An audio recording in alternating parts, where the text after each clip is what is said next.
I would like to share with board members the recent testimony of a detransitioner. Because this district teaches children that it's possible to be in the wrong body. Accomplishing this through sex education, school library books, bathroom policy, teachers asking students their pronouns, teachers providing their own pronouns, and I don't know what else. Chloe Cole's testimony.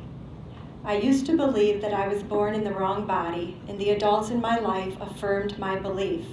This caused me lifelong, irreversible harm. I speak to you today as a victim of one of the biggest medical scandals in the history of the United States.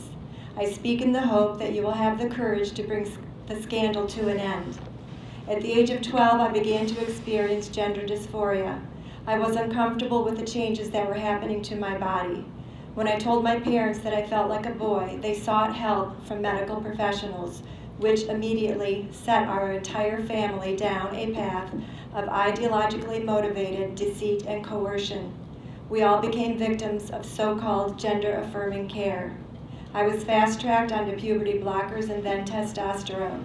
It has caused permanent changes in my body. My voice will forever be deeper, my jawline sharper, my nose longer, my bone structure permanently masculinized, my Adam's apple more prominent, my fertility unknown.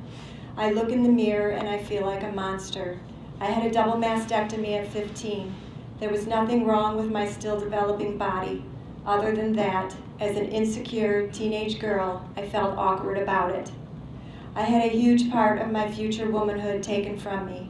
I will never breastfeed. I struggle to look at myself in the mirror. I struggle with sexual dysfunction. I have massive scars across my chest and skin grafts that weep fluid today. Everything I went through did nothing to address the underlying mental health issues that I had. I was a happy child who struggled because she was different. I wasn't suicidal until after my surgery. I didn't need to be lied to. I needed therapy to help me work through my issues, not affirmed in my delusion. Of course, we all sympathize with this girl. There are thousands more like her. You can find them on networks for detransitioners. How many is enough? The immensity of their suffering, can you imagine? Do you question an ideology that claims gender is innate? That kids know what they are, when in fact, so many change their minds, their feelings change. That's what feelings do. Do you wonder about a theory based on feelings and stereotypes? Are you comfortable with using only the opinions of members of the medical and science communities who back you up, and ignoring the widespread medical and scientific criticism here in the US and around the world? At what cost to children do you ignore those voices? Worthington is certainly contributing to the manufacture of trans-identified children. A new school year is starting.